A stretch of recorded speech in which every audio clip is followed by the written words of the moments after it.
All right, so now we're going to look at what 4-out motion looks like. And so it's fairly similar to 5-out motion in many respects, except there's a post player either on the left block or on the right block. So in the low post. Um, and so I'm going to run through the motion, and then I'm going to talk about each action.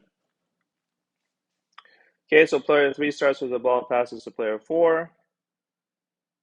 And yeah, it's going to happen fairly quickly, and then I'll talk over it eventually once it completes. But notice that player 5 is always opposite to the player that has the ball, not on the same side. Okay, so that's important to be aware of. So while the ball is on the right side, player 5 is on the. Okay, so let me just. So in this case, the ball is on the right side, player 5 is on the left side of the post. Okay. And so here we also have a screen set. Just like in the 5-out motion, there were screens involved. And there's a V cut as well after the screen. So notice how player 5 switches sides as soon as the ball reverses. Okay, so when the ball is on the left side of the court, it's in the hands of player 4 in this case, player 5 is on the right block. Okay. And what if the ball, like initially, the ball starts in player 3's hands, player 5 would initially be on the right block. So player 5 is opposite to where the ball is.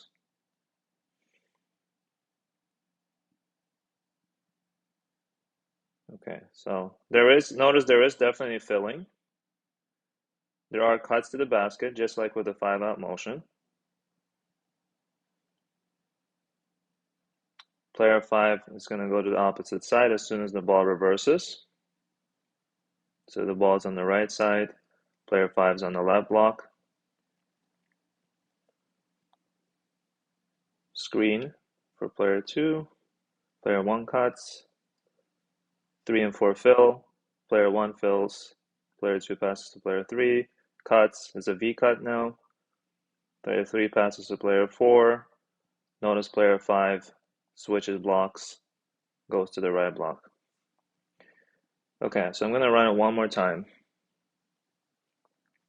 So player 3 passes to player 4, cuts, player 5 switches blocks, player 3 is going to fill, so is 2.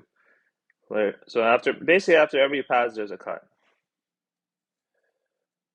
Except for when, yeah, there's a situation with a screen on the corner there, on the wing side actually. So player 3 gets the ball, player 2 cuts. So that's a V cut right there by player 2. Player 3 passes, player 5 switches from the right to the left block. And so there's filling either clockwise or counterclockwise depending on the motion, but I think mostly it does appear to be counterclockwise in most instances. Yeah, now it's clockwise though. Yeah. So the filling is either clockwise or counterclockwise in this motion. So yeah, I would recommend playing it again, and we're gonna try to make this automatic for us. So we'll have a drill on this um, on the 4-out motion on Monday, and yeah. So this is when we don't have a set play. Let's say we're running, and this is the motion that we want to, have maintain that motion when we're playing 4-out.